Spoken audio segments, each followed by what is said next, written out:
When World War II ended in 1945, most countries began to rebuild and recover from the years of terror and destruction. Two-thirds of the Nazi Germany became West Germany and enjoyed the benefits of the Marshall Plan. Even Japan and post-Mussolini Italy enjoyed prosperity like never before. Unfortunately, Poland exchanged 6 years of Nazi terror and occupation for 44 years of Soviet terror and occupation. Naturally, the official version told by the state-controlled schools and media was that we were liberated by our Soviet comrades and given a chance to live in a communist paradise on earth.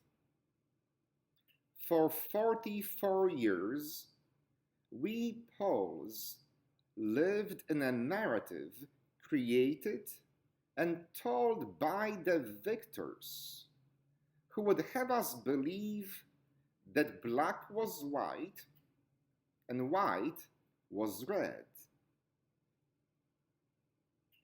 When the white European explorers discovered Americas in the 15th and 16th centuries, they brutally conquered and almost annihilated countless ancient and very much civilized populations of this continent.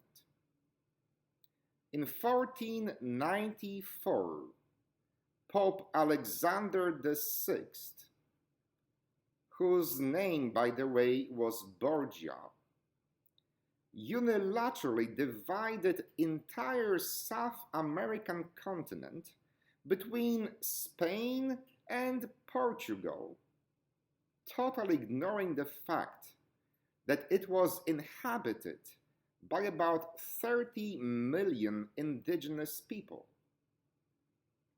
For centuries, it was those white conquerors who created the narrative and taught us how this new world was discovered, even though it was brutally and mercilessly stolen from its inhabitants.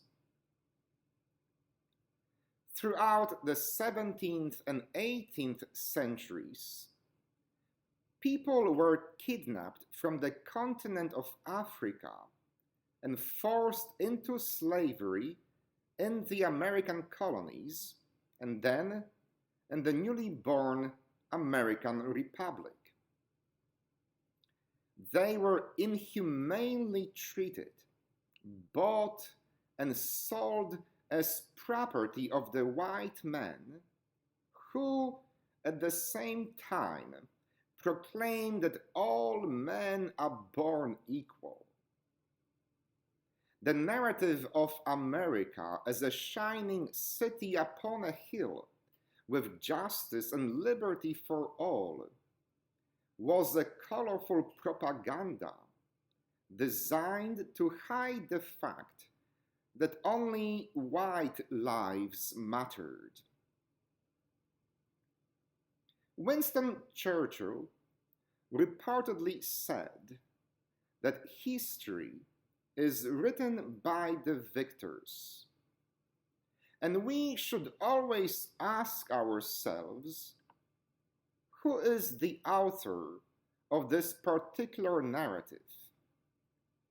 Does the story being told to me reflect just one perspective?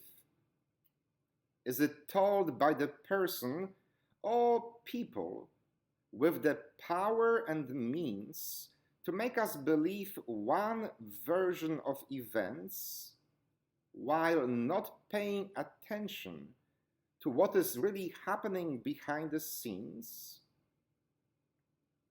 It is worth remembering that Poles were not liberated by the Red Army in 1945, that Americas were stolen from its indigenous people, not discovered, that proud women and men from civilizations older than those in Europe were brought here by cruel criminals, not slaves destined to enrich their benevolent white masters. Having said all this, have you noticed anything unusual about the story told in today's gospel passage? Is there anything strange about this narrative about a woman caught in adultery? A narrative that has been sanctified by 20 centuries of unquestioning piety. The scribes and the Pharisees brought a woman who had been caught in adultery and made her stand in the middle.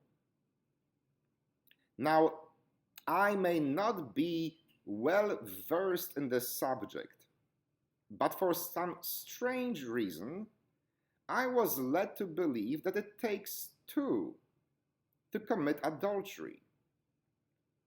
If one sins by herself or himself, it may be frowned upon, but it sure is not an adultery unless there are two people involved. Am I right? This begs a question. Where is the man with whom this woman was caught in the very act of committing an adultery? Did he have a get out of jail free card? Could it be that those holier than thou men are more concerned with their male-centered and male-dominated vision of society, that even the gospel writers were duped into buying their skewed narrative? How many other places can we discover in the Bible that impose and reinforce this blame the woman version of events?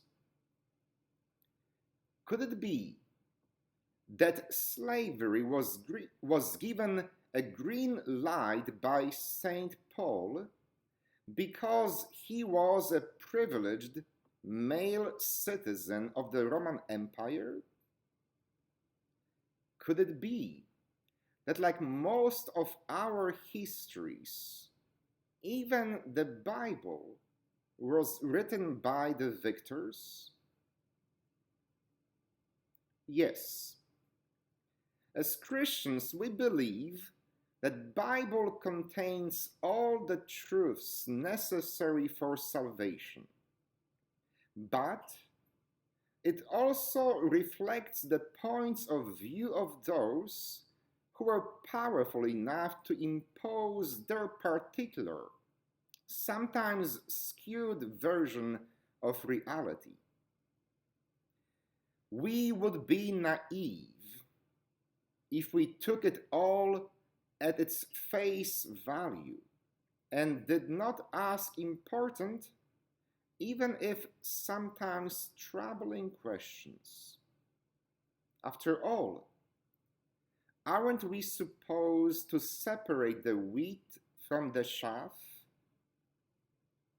Perhaps then we will get to the very heart of the gospel passage. I do not condemn you.